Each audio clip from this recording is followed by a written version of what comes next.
El Conde Drácula es universalmente famoso por haberse convertido en un tema cinematográfico muy recurrente. Su historia, tal como la conocemos, nació de la pluma del irlandés Bram Stoker, que elevó a la categoría de mito moderno la antigua creencia en vampiros inmortales. El documental que les ofrecemos este mes explica detalladamente la forma en que esa famosa novela surgió de una pesadilla que acabó encantando la mente de su autor durante 7 años. Pero hay un dato que generalmente se ignora y que resulta fundamental para entender las raíces ocultas del mito moderno de Drácula. Su creador, Bram Stoker, fue iniciado en la Golden Dawn u Orden del Amanecer Dorado, la más famosa de las sociedades secretas modernas, en la cual se practicaban rituales de alta magia. Los biógrafos de Bram Stoker sugieren que para crear la figura del conde Drácula, este se inspiró en el actor teatral Henry Irving y también en la novela Carmilla, donde Sheridan Le Fanu narraba la historia de una mujer vampiro. Pero la esencia oculta de este mito moderno debe mucho a los personajes o a las personalidades vampíricas que Stoker conoció en el entorno de la Golden Dawn y los ambientes ocultistas de la sociedad victoriana. Y el personaje histórico en el que se inspiró el nombre de Drácula tiene una relevancia oculta desconocida. El nombre del príncipe transilvano Vlad Dracul significa textualmente el hijo del dragón. Ello se debe a que su padre fue uno de los fundadores de la Orden del Dragón, una fascinante orden de caballería que en el siglo XV reunió a notables personajes de sangre azul. El nombre de la Orden del Dragón y posiblemente sus prácticas secretas evocaban el recuerdo de los antiguos reyes dragones cuyos ancestros casi inmortales, en un pasado remoto, cayeron de los cielos y gobernaron a los humanos. También parece que la sociedad de la Golden Dawn, a la que perteneció el creador de Drácula, Bram Stoker, justo antes de escribir esa novela, estuvo ligada a un culto secreto de la sangre relacionado con el simbolismo tradicional del dragón. Hay algo más que resulta tan curioso como fascinante y misterioso. Entre los grandes maestres de la Orden de la Golden Dawn se encuentra el Premio Nobel de Literatura William Butler Yeats, y a ella pertenecieron también otros padres de la novela moderna de terror y de aventuras, como Algernon Blackwood, como Arthur Machen o Sax Rohmer, el creador de Fu Manchu. Tanto en el siglo XIX como en otras épocas existieron sociedades ocultistas a las que pertenecieron notables escritores cuyas creaciones literarias siguen ejerciendo una poderosa y desconocida influencia en el inconsciente colectivo. Es el caso de La Niebla o la Sociedad Angélica, entre cuyos miembros se contaron novelistas tan importantes como Julio Verne, Alejandro Dumas o George Sand. Es como si en el caso de Drácula de Bram Stoker y en el caso de tantas otras famosas novelas, estas hubieran sido mitos creados con una intención, con la intención de dirigir el inconsciente colectivo de las masas en una dirección determinada.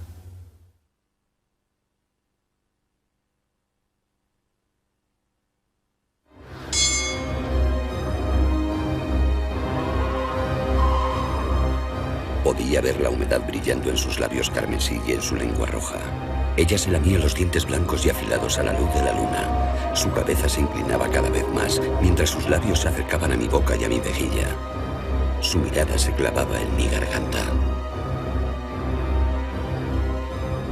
Entonces advertí la presencia del conde. How dare you touch him? Back, I tell you, this man belongs to me. El hombre sudoroso estaba asqueado, recordando la cena de la noche anterior.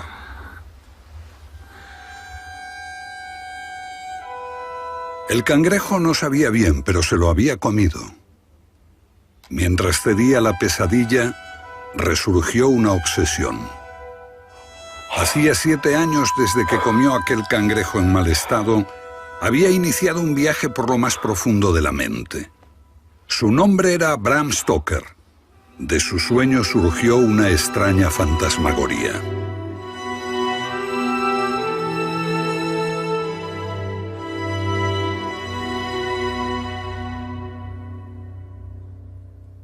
Esa pesadilla que tomó forma en unas notas que garabateó para un posible relato convirtió a Bram Stoker en el más exitoso escritor de novelas de horror de todos los tiempos y creó un malvado legendario, uno de los grandes mitos del siglo XX. Ahora bien, es posible que muchos de ustedes no hayan leído a Drácula, la novela, pero es imposible que no hayan visto por lo menos alguna de las versiones cinematográficas de esta historia.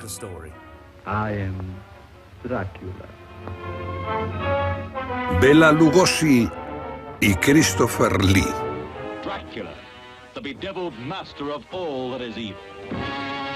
Estas estrellas de cine hicieron famoso el nombre de Drácula en todo el mundo.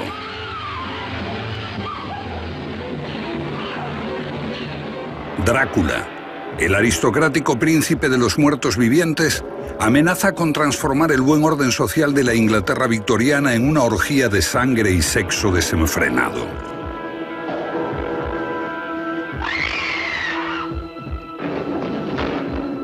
Trata de seducir a nuestras mujeres y convertirlas en monstruos chupadores de sangre.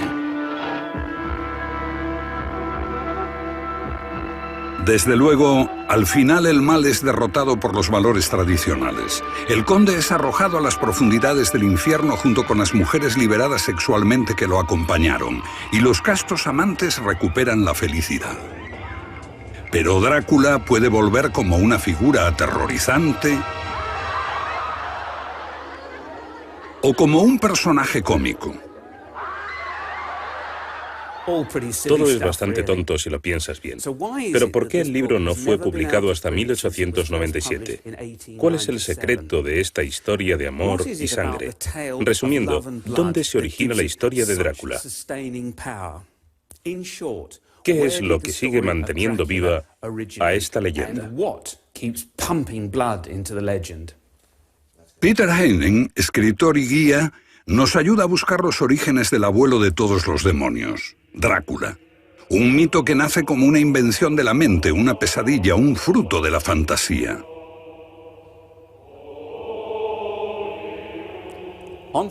A primera vista, el valor del relato de Stoker es muy simple. Como esta espectacular obra teatral alemana que se vale de un Drácula que lucha por la cristiandad contra los turcos en una mítica tierra situada más allá del bosque. Al regresar halla muerta a su amada esposa, se rebela contra la cruz y se condena eternamente. En el relato de Stoker, el joven abogado inglés Jonathan Harker viaja a Transilvania porque un conde desea comprar una finca en Inglaterra.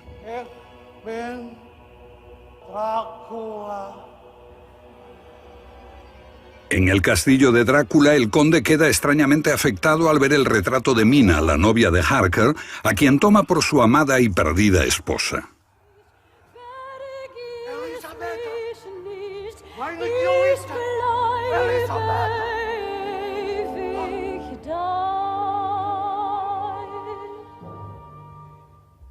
Harker se encuentra con el harén de Drácula y descubre que el conde está rodeado de vampiros que deben alimentarse de la sangre de otros para evitar morir. Ein Mensch. Ein Lebender. Ein Sterblicher. Darf uns nicht entkommen. Mientras Harker se encuentra prisionero, el conde viaja a Inglaterra con la intención de tomar el control del mundo, convirtiéndolos a todos en vampiros.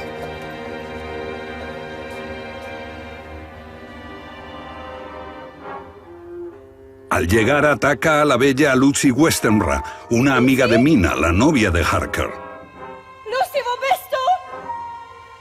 Ich bin hier. Lucy muere pero retorna como un vampiro. Entonces los hombres que la amaron la capturan y la matan. El maligno se muestra feroz en la vieja Inglaterra. Muy poco pueden hacer nuestros amigos. Drácula centra su atención en la novia de Harker, Mina, que es mordida por el conde.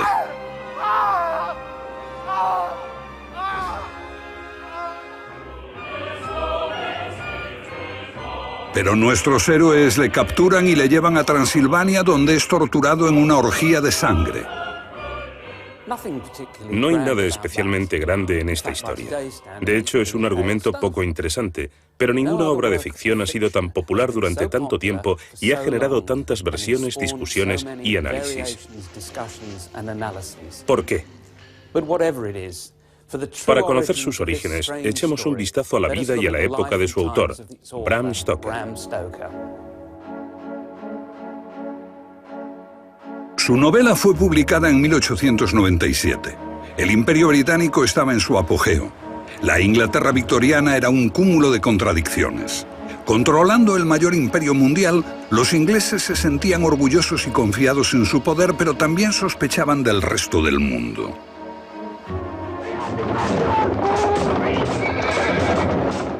Los súbditos de su imperio eran considerados salvajes y siempre estaban a punto de rebelarse.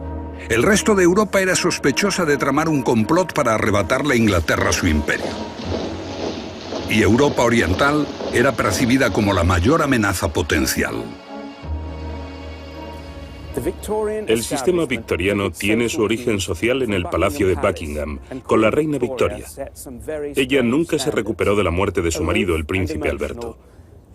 Durante 40 años llevó luto. Y en la mesa donde comía, siempre se reservaba un sitio para el príncipe. Un auténtico culto a la muerte caracterizó la era victoriana. El negro se convierte en el color de moda y todo el mundo lo usa. Y en plena moda necrófila, los héroes de Stoker andan por los cementerios, abren tumbas y son aterrorizados. En esta época, los relatos góticos estremecen a los victorianos.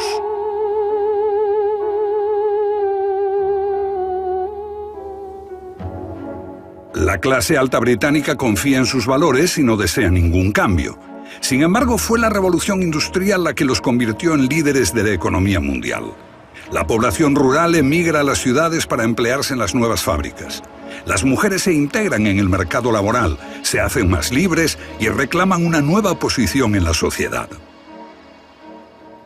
1897 es también el año del psicoanálisis. En la lejana Viena, Sigmund Freud investiga el psiquismo de una forma diferente y pone el énfasis en el deseo sexual.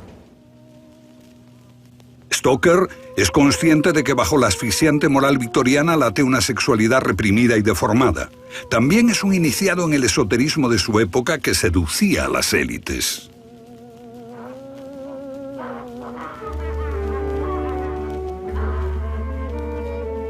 En aquella época la sífilis se dispara y el Londres victoriano se conmociona fascinado con los escándalos eróticos, las misas negras y el ocultismo. Mientras los pobres del campo se hacinan en la ciudad, el crimen va en aumento. Jack el Destripador vaga por las calles aterrorizando a los lectores que siguen los detalles de sus atrocidades en los periódicos. Este habla del Destripador. Esos repugnantes actos sangrientos hacen que instintivamente se elaboren teorías sobre fuerzas ocultas, y los mitos sobre una era oscura dominan la imaginación. Demonios y vampiros chupadores de sangre toman forma y se adueñan de la fantasía excitada. Si Bram Stoker no fue un escritor brillante, al menos estaba en sintonía con los miedos y las obsesiones de su tiempo. Morbosas imágenes de cementerios, abadías en ruinas, tumbas abiertas y muertos vivientes, tabúes sociales sobre las mujeres liberadas, sexo, misteriosos extranjeros y espeluznantes manicomios. En este clima, Drácula estaba llamado a ser un éxito. Pero más que un ejercicio sobre los miedos de la sociedad victoriana, el mundo de pesadilla de Drácula fue el producto de un alma torturada por sus demonios interiores. Stoker nació en 1847 en esta casa de Dublín, en Irlanda.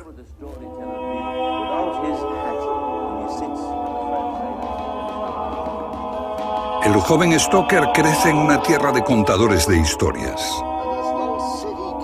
Historias de hombres lobo, fantasmas, carruajes atronando la oscuridad. Algunas tan cargadas de horror como las que él creó más tarde. De no haber existido estos antecedentes, Drácula no se hubiese convertido jamás en folclore. Hasta los 7 años Stoker no pudo caminar. Estaba tan enfermo que sus familiares pensaron que aquel niño tendría una vida breve. No sabía cómo mantenerme de pie. Si me tiendo en la hierba, aquellos días retornan con increíble claridad. Observaba caminar a los otros y me preguntaba cómo lo harían. Y Stoker recuerda las cosas que le contaba su madre, sobre la gran hambruna que estalló cuando él nació. 1/3 de los irlandeses murieron, otro tercio abandonó el país y los supervivientes abrían las tumbas de los cementerios para cobijarse. Cerca de la casa de Stoker había una tierra sin consagrar para los suicidas y existía la creencia de que si se clavaba una estaca de madera en el corazón de un suicida, se impedía que su cuerpo pudiera levantarse y vagar por el mundo. La tumba de la familia Stoker estaba en una iglesia donde unas condiciones atmosféricas especiales momificaban los cuerpos.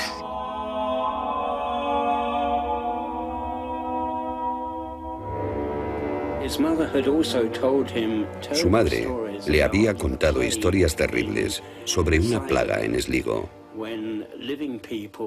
Cuando la gente, aún viva, era arrojada dentro de las tumbas. Historias terroríficas para un chico enfermo. Pero lo más increíble es que Stoker superó la enfermedad y hasta se convirtió en un atleta cuando ingresó en el Trinity College de Dublín. Aquí Stoker se preparó para encontrar su lugar en la sociedad de aquella época. Se casó con la encantadora Florence Balcombe. Sus amigos la describieron como una persona fría y distante, incluso frígida, demasiado condicionada por su belleza y su obsesiva necesidad de conservarla. Florence le fue presentada por un amigo mutuo, el poeta y dramaturgo Oscar Wilde. Es posible que Wilde lo haya introducido en el teatro, La gran pasión de Stoker. Estaba especialmente fascinado por el trabajo del actor shakespeariano Henry Irving, que actuó en este teatro de Londres, el Lyceum. Siguió su trabajo religiosamente y cuando Irving le dio la oportunidad de ser el administrador de su teatro, Stoker aceptó. De hecho, dejó Irlanda para trabajar con Irving solo unos pocos días después de su matrimonio. Yo creo que se casó con el teatro y con Irving, tanto como con su esposa. Irving, el primer actor de la historia inglesa con título nobiliario, fue testigo del carácter autoritario y frío de Florence Stoker. Cuando en 1887 fue aclamado en el país por su papel de Mefistófeles en Fausto, ella dijo que su esposo había comentado que Irving era sin duda un diablo perfecto.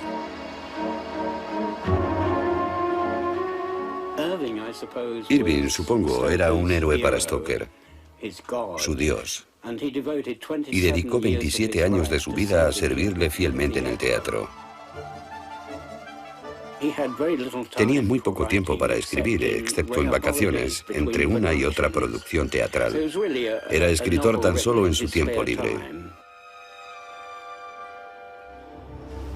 En la superficie, Stoker era un pilar de respetabilidad victoriana, pero por debajo estaba la pesadilla.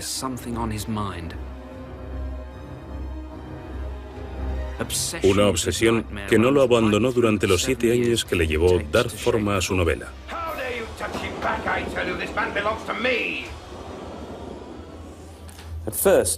Al principio, hay una serie de imágenes inconexas. La única nota que se conserva desde 1890 solo dice que el viejo hombre está vivo. Su trabajo en el teatro era tan absorbente que no podía continuar con la historia. Así, sus notas empezaron a parecer ensayos de frustración, sin título, sin trama, sin Drácula, sin Transilvania. Pero las cosas comenzaron a asentarse cuando llevó a su familia de vacaciones a un aislado pueblo costero de Whitby, en la áspera costa del Mar del Norte. Un pueblo repleto de ruinas antiguas con el atractivo de los viejos marinos y sus relatos. La estancia Stoker se recuerda en Whitby que se ha convertido en un lugar de peregrinación para los amantes de Drácula y de los vampiros. Stoker halló aquí los emplazamientos y la información que necesitaba para transformar sus notas dispersas en una historia coherente. De uno de los marineros locales, William Pethornik, escuchó un misterioso relato sobre un marinero ruso llamado Dmitri que había encallado en el puerto hacía 5 años con un lastre de arena de plata. Las velas estaban maltrechas, como si el barco se hubiese salvado de una tormenta, pero no había nadie más a bordo. El naufragio ocurrió aquí, en Tate Hill Sands. Esa extraña historia inspiró a Stoker para escribir las primeras páginas de su relato. Un vampiro frío y arrogante del este de Europa llega en una goleta llamada Demeter.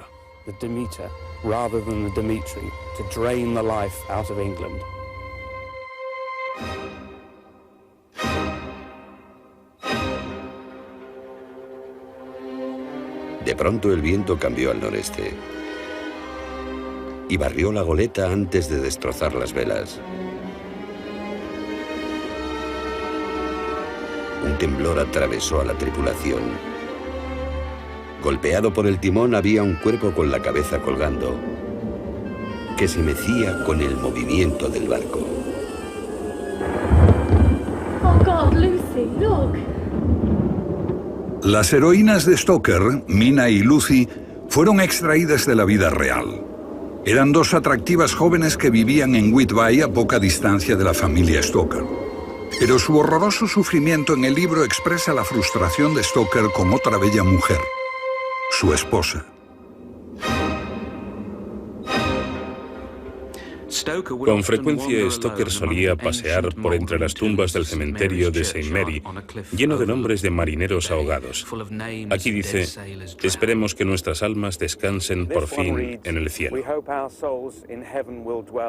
Y fue en este cementerio donde Stoker concibió la idea del vampiro atacando a su primera víctima en suelo inglés, Lucy Westenra.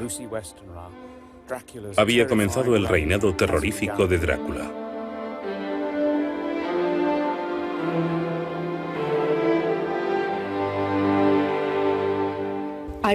Caminé por North Terrace, pero no vi ni huella de la figura blanca que esperaba. Al borde de West Cliff observé el puerto, esperando o temiendo, no sé qué. Tal vez ver a Lucy en nuestro asiento favorito. Estaba tan cerca como para distinguirlo. Había algo largo, negro, inclinado sobre una figura blanca medio reclinada. Grité aterrorizada: ¡Lucy! La biblioteca local de Whitby conserva el mayor tesoro de Stoker. Buscando algo que leer, Stoker dio con este libro, un informe sobre los principados de Valaquia, escrito por un excónsul de Bucarest. En la página 19, Stoker leyó esto: dícese en idioma valaquio de alguien intrépido cuyos actos son crueles y astutos. Drácula o el diablo. Stoker no tenía aún la clave de esta historia, solo este pequeño libro con su discreto título. Este es el certificado de nacimiento de Drácula.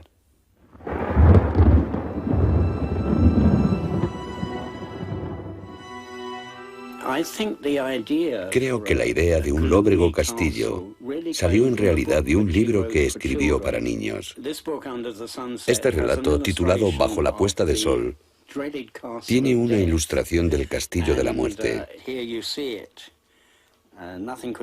Aquí se ve. Nada podía encajar mejor con el castillo de Drácula. Pero cuando escribió este relato, Stoker aún estaba muy lejos de Rumanía. A partir de 1893 decidió pasar las vacaciones en un pueblo de la costa escocesa, situado en un paraje solitario. Los habitantes le recordarían como un hombre que pasaba el tiempo vagando por la playa, a veces gritándole al mar.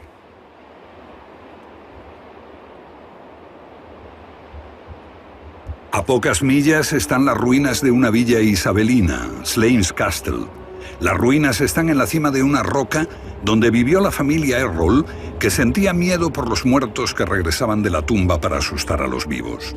A menudo se practicaban sacrificios de sangre.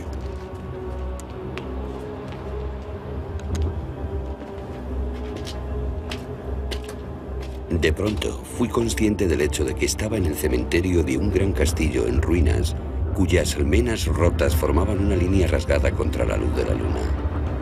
¿En qué tipo de aventura siniestra me he embarcado?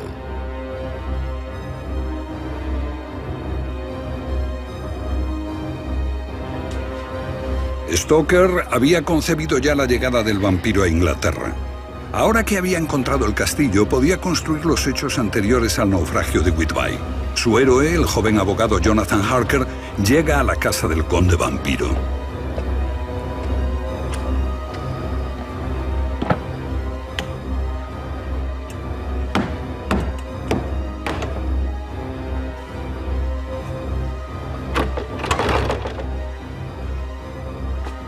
Count Dracula? Yes, I am Count Dracula.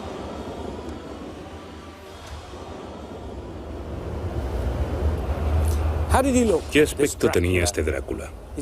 El villano comenzó a adquirir forma en la mente de Stoker cuando se codeaba con la alta sociedad y colaboraba con Irving en el liceo. Fue aquí donde Stoker e Irving entretenían a la élite en espléndidas reuniones sociales. El Drácula de Stoker tenía el pelo blanco. Su modelo fue el brillante compositor húngaro Franz Liszt. La nariz y los ojos eran los de Henry Irving, el actor que era su ídolo y un perfecto demonio. El bigote poblado lo tomó de Richard Burton, un famoso explorador. Del actor Jack de Mala cogió prestado el aspecto hipnótico. Y en el rostro del primer ministro William Gladstone encontró el aura de inmortalidad que bañaba el semblante de Drácula.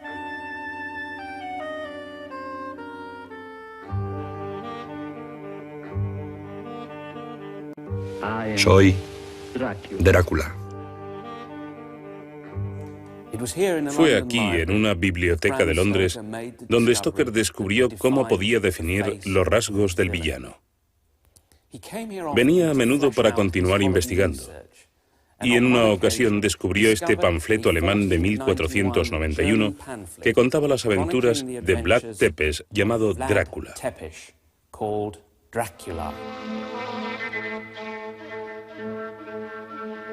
Esta es la cara de un duro militar. Ningún ocioso caballero aparecía en las películas.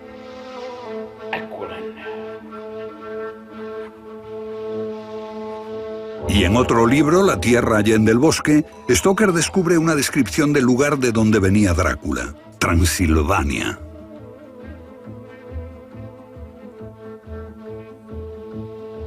En esas montañas han hallado refugio todos los demonios, brujas y duendes que el avance de la ciencia ahuyentó del resto de Europa.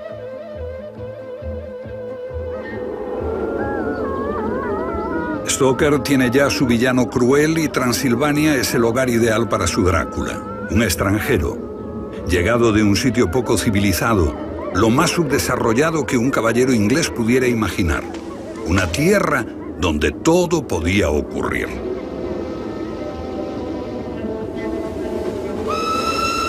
En este libro, el héroe de Stoker registra meticulosamente paisajes, posadas, fechas de partida, mientras viaja hacia el este. En realidad, Stoker jamás viajó más lejos que a Whitby o al Teatro Lyceum. Se había embarcado en un viaje mental, sacando los datos que necesitaba de fuentes como la guía austrohúngara de Baedeker.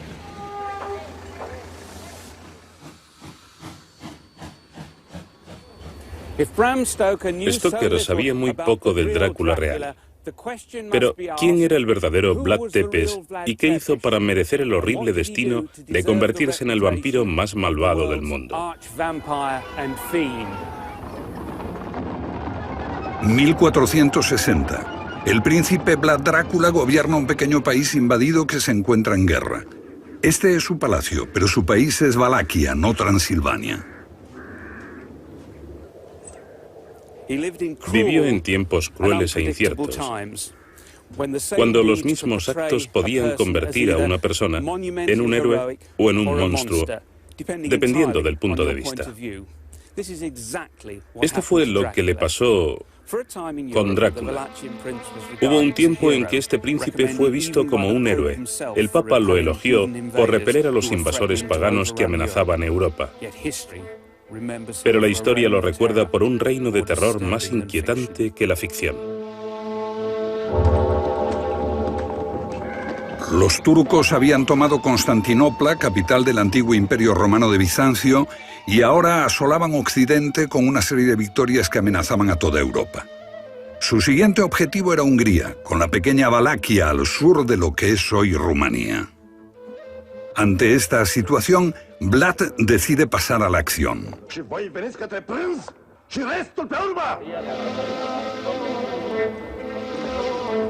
Todos los nobles que podían representar una amenaza a su poder son asesinados.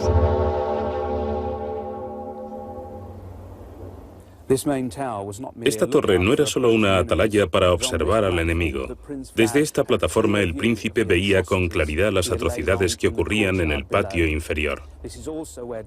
Aquí fue donde Drácula empezó a actuar en serio. Su vida dejó muchas leyendas. Drácula invita a todos los mendigos del país a una gran fiesta. Mendigos, con frecuencia ladrones. ¿Para qué distinguir? Drácula acaba con todos ellos quemándolos vivos.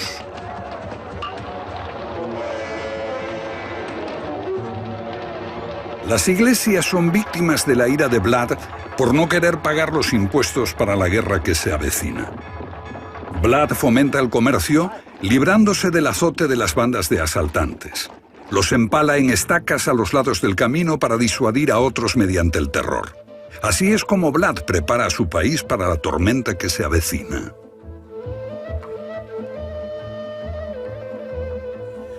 El padre de este Vlad, Vlad Dracul, perteneció a la Orden del Dragón, una enigmática organización de caballeros cristianos. Dracul significa dragón, y su hijo, que había nacido en esta casa, era conocido como Drácula, el hijo del dragón. A los 14 años, Vlad fue rehén de los turcos que querían someter a su padre. Vlad aprendió de ellos la crueldad, el desprecio por la vida y muchas prácticas de terror. Valaquia dio apoyo a los turcos para construir el gran reino de Hungría, incrustándose en el corazón de Europa. El mundo cristiano clamaba por un salvador, y el salvador pareció surgir con la figura de Vlad Drácula. Cuando los turcos atacan, Vlad y su pequeño ejército responden con ataques relámpago, audacia temeraria y salvajismo desenfrenado. No fue peor que cualquier rey guerrero de su tiempo, pero Vlad se ganó una reputación de asesino sádico de germanos y sajones que recorrían las rutas comerciales. Transilvania pertenecía entonces a Hungría. Sus castillos y torres dan testimonio de su riqueza. Y estas gentes querían paz y tranquilidad para comerciar y buscaban nuevos socios como los turcos. Lo menos que deseaban era un príncipe belicoso. Y Vlad pretendía cobrarles impuestos para financiar la guerra. Para Vlad, los sajones simplemente se interponían en su lucha contra los turcos. Y los panfletos de los sajones empezaron a aparecer en toda Europa, denunciando a Vlad como a un loco cuya furia había que eliminar a cualquier precio. El mayor empalamiento masivo tuvo lugar aquí, en la ciudad de Brasov. Durante un mes, Drácula y sus nobles se divirtieron mientras cientos de sajones agonizaban empalados. Este grabado de aquella época describe ese terrible episodio.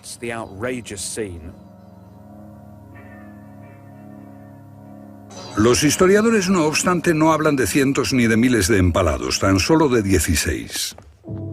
Cuando el sultán turco Mohamed entró en Valaquia con su ejército, un montón de cuerpos le esperaban. Vlad había empalado a todos los turcos que pudo capturar. La historia dice que el sultán se retiró diciendo: ¿qué podemos hacer contra un hombre capaz de esto?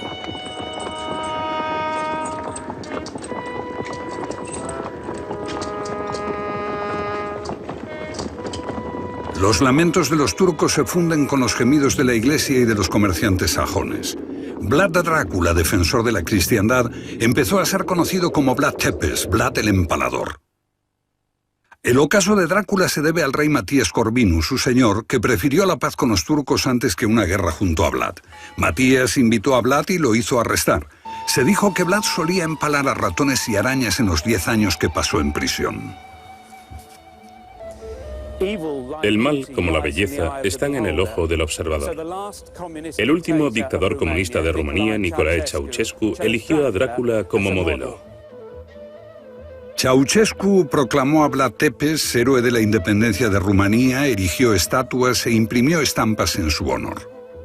Y Ceausescu dejó un legado similar en Rumanía. Estacas de hormigón en ciudades y pueblos son el testimonio de su megalomanía demencial. Ceausescu construyó su residencia de verano frente a este monasterio de Sinagov, donde, según se dice, fue sepultado Vlad Tepes.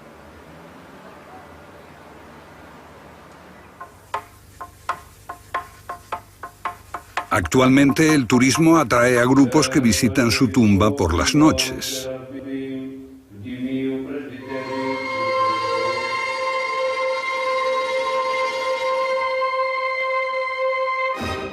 Sin embargo, al parecer la tumba está vacía. Quizá siniestramente vacía. Aunque Vlad fuera un psicópata asesino y no descanse en su tumba, eso no quiere decir que fuese un vampiro o que los vampiros existan.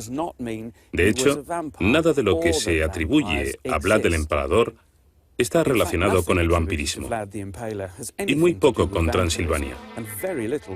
Esto parece olvidarse. Creo que la realidad no da lugar a buenas historias. Con todo, para los amantes de lo macabro, todos los lugares asociados con Drácula se han convertido en un punto de peregrinación.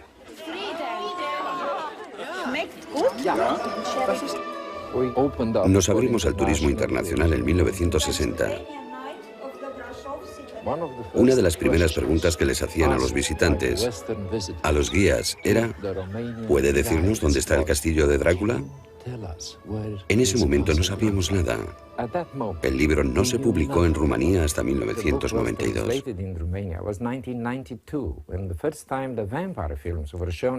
A excepción de alguna gente que trabajaba en turismo o investigaba el folclore o la historia, el resto de los rumanos no sabían nada de Drácula.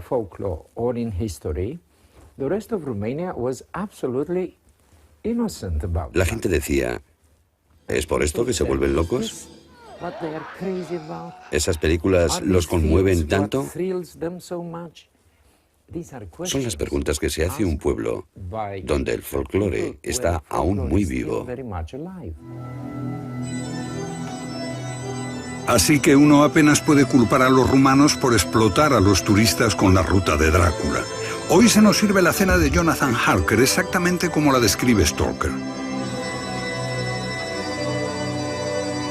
Nunca existió un castillo de Drácula en Transilvania, pero esta atracción turística se alza en Borgopás, exactamente donde Stoker la imaginó. Stoker se revolvería en la tumba si supiera que está siendo usado para promover concursos de belleza y cosas por el estilo. En el nombre de la casa de Drácula, Miss Transilvania se convierte en la condesa Drácula del año.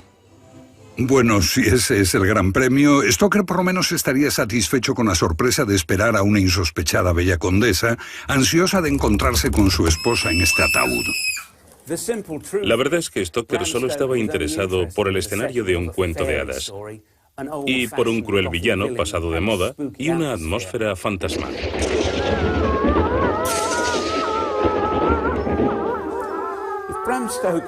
Pero si Stoker sabía tan poco del Drácula real, un feroz príncipe medieval, ¿de dónde sacó la imagen del afable conde con su capa y untuosa sonrisa?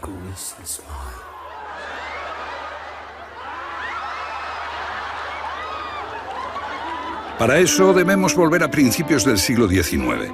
El horror de las guerras napoleónicas había puesto de moda lo morboso.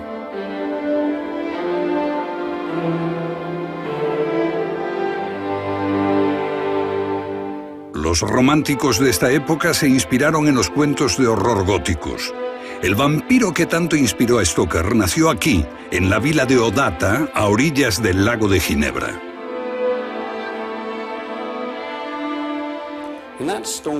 Aquel tormentoso verano de 1816, un pequeño grupo selecto se reunía noche tras noche y sus miembros se retaban para crear las historias más desagradables. Historias a veces inducidas por las drogas. El famoso poeta Shelley, a quien aquí vemos con su mujer Mary, usaba el láudano como tranquilizante. Lord Byron, posiblemente la figura más romántica de su tiempo, también tomaba opiáceos, recetados por el joven médico John Polidori.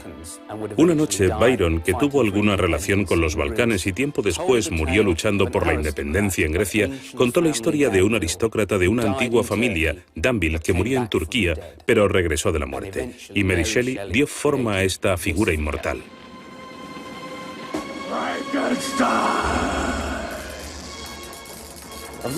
De los monstruos de la literatura creados en la historia del horror, destaca el golem del mito judío y el monstruo de Frankenstein.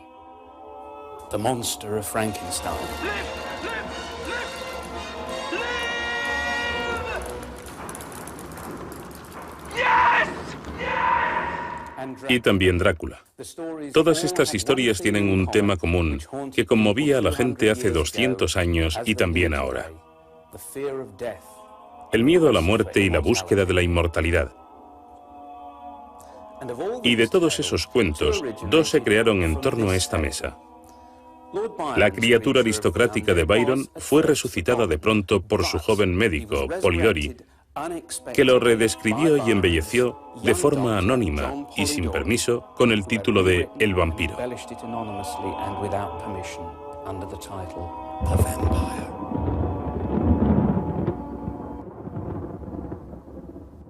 Byron estaba furioso. Polidori representó a su vampiro como Lord Ruthven, mientras vagaba por los pasillos de un castillo escocés con falda y boina. Todos vieron que Polidori había hecho una parodia del propio Byron, y realmente Byron tenía alguna de esas características. Por ejemplo, había vivido una vez en una abadía medio en ruinas. En los últimos tiempos se vestía de negro, comía muy poco, bebía vinagre para tener la cara pálida y ejercía una extraordinaria fascinación sobre las mujeres y los jóvenes. El vampiro aristocrático había sido lanzado a la fama con las mejores credenciales, suave, con capa y todo. Y con el tiempo, esta imagen fue la que se le apareció a Stoker en sus pesadillas.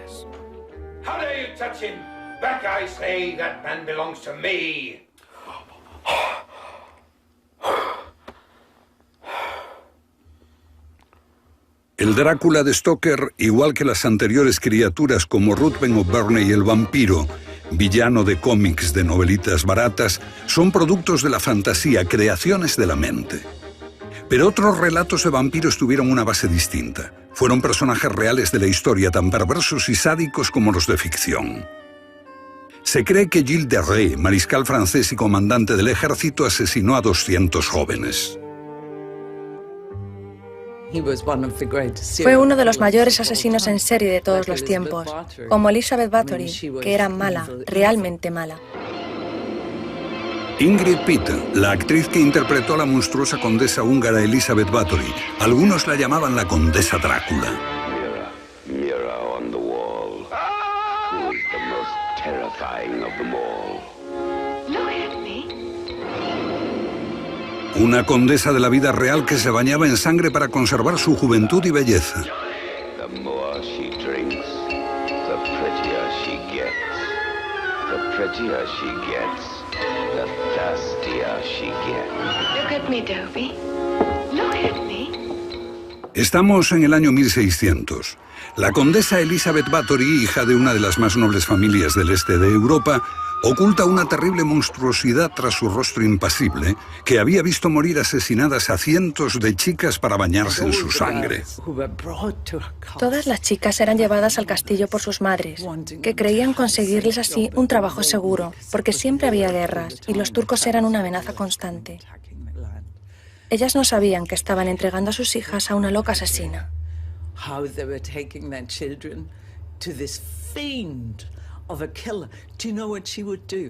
¿Sabe lo que hacía? Las ponía en una jaula de hierro que tenía púas afiladas dentro, y sus criadas tenían antorchas encendidas y se burlaban de las chicas metidas en aquellas jaulas. Al final las chicas quedaban empaladas en aquellas púas y ella se bañaba con la sangre de las víctimas y se entregaba a prácticas sexuales perversas. Esto le producía tal excitación que no se quitaba la sangre y se marchaba a la cama así.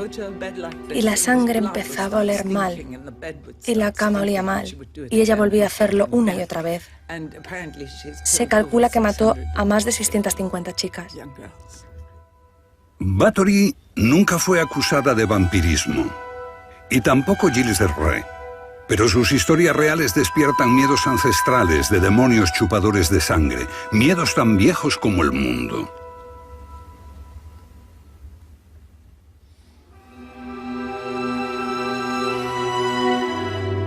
Solo hay un vampiro real. Este vampiro habita en Sudamérica. Aquí, furtivamente, está chupando la sangre de una foca joven que duerme.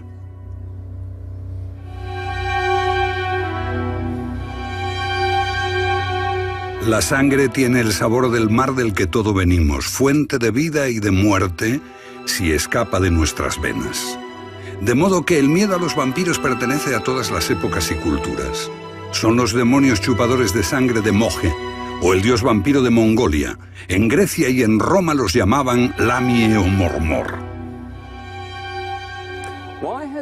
¿Por qué una creencia en una criatura tan extraña se ha extendido tanto?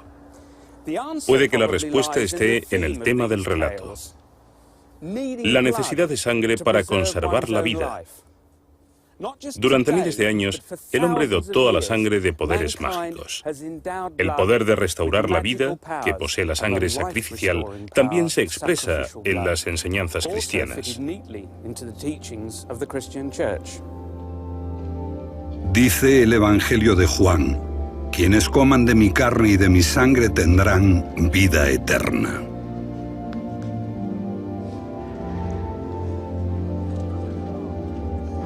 No es de sorprender que el atractivo por la sangre se haga mayor en los países cristianos. Se cree que la idea de los vampiros en el este de Europa se relaciona con epidemias de rabia o con epidemias de cólera, cuando moría tanta gente que muchos enfermos fueron enterrados aún con vida. Y cuando los vivos abrían las tumbas al oír gritos desde abajo, encontraban cuerpos bien conservados, cubiertos de sangre, y algunos con una expresión muy triste en su rostro. El folclore de Transilvania no retrata al vampiro como a un noble, sino como a un campesino, de gran apetito sexual, voz fuerte y uñas sucias, con una barba de 3 días y un aliento pestilente. Bastante diferente de nuestro vampiro aristocrático y bien afeitado, cuya zona erógena preferida es el cuello. En Transilvania la idea de los vampiros es muy distinta.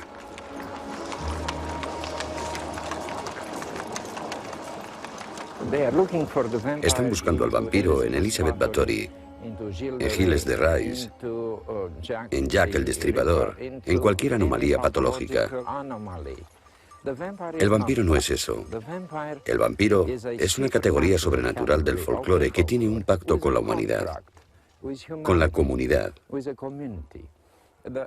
El vampiro es el policía del pasado. Fue por medio del castigo del vampiro que se acabó con el incesto.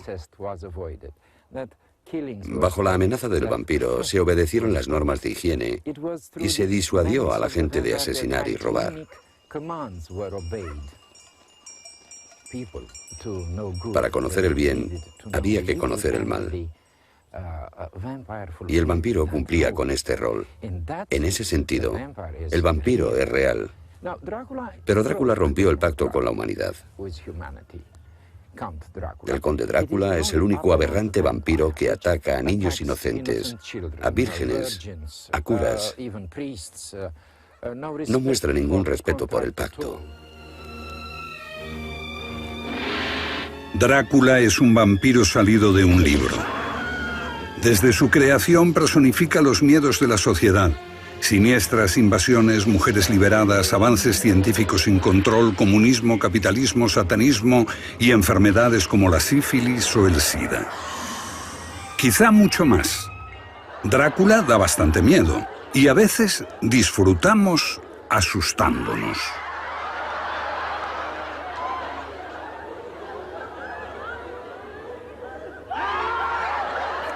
De acuerdo, no pares, me gusta.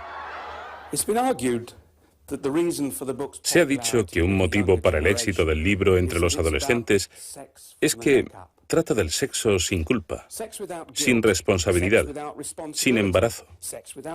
Sexo que dura para siempre. No es exactamente sexo seguro, pero no puedes tenerlo todo.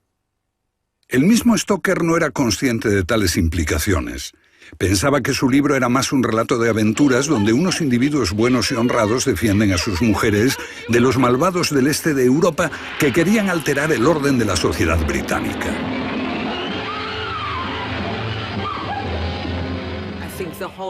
Creo que todo el mito es sumamente gracioso. No me lo puedo tomar en serio. Es muy divertido. Por eso el mito está cambiando. Los crujidos de tumbas son rentables. La sangre se acompaña con una sonrisa. Retorna el horror. ¿Pero es una sana diversión para los jóvenes?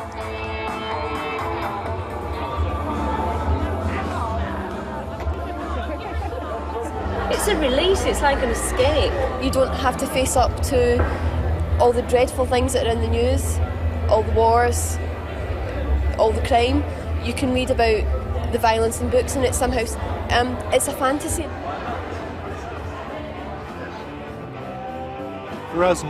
Para nosotros, con misiles teledirigidos y computadoras, creo que Drácula es profundamente confortador, tranquilizador, pintoresco y predecible. Es algo que pertenece al siglo XIX. Ese Drácula ya no nos asusta. Es algo con lo que podemos jugar. Una especie de pantomima del diablo y de lo diabólico. Hay un lado diabólico en nosotros, y así podemos reírnos de nuestra naturaleza destructiva y no tomarla demasiado en serio. En este sentido, Drácula resulta bastante inofensivo. Esos demonios son divertidos. Estoy seguro de que este tío se desmayaría al ver sangre. Pero ponles un filete delante y se lo engullen. En realidad soy vegetariana, cariño. Soy un aristócrata, soy el conde Alexander de Verechazzi, el último conde de Verechazzi, austriaco, húngaro, y he vivido aquí 16 años. ¿No me engañas? No, no mentimos, es cierto. Entonces, ¿tú eres el Lobrego, país de donde vino el maligno? Yo lo llamaría el maligno. Es un pequeño precio que hay que pagar por la belleza y la inmortalidad y la eterna juventud. La vida eterna es un deseo bastante universal, una bonita fantasía, un bello escapismo. Te lo doy por unas pocas horas y por unos pocos tragos. No, no nos vamos a poner a beber sangre porque tenemos mucho cuidado de lo que mordemos. Es agradable tener miedo a veces. Miedo seguro, miedo inofensivo. Sí, el miedo se ha vuelto seguro. El miedo que desaparece cuando las luces del teatro se encienden como una pesadilla que se desvanece con el amanecer. Entonces, volvamos al sitio donde empezó todo. Pesadillas. Si recuerdas, fue una pesadilla de Bram Stoker lo que inició la odisea que acabó con la creación de Drácula. Un sueño que cualquiera pudo haber tenido. Todos tenemos malos sueños, pero la pesadilla de Stoker creó un género literario, una industria de vampiros, un mito moderno. Y todo como consecuencia de un cangrejo en mal estado. Cangrejo, señor.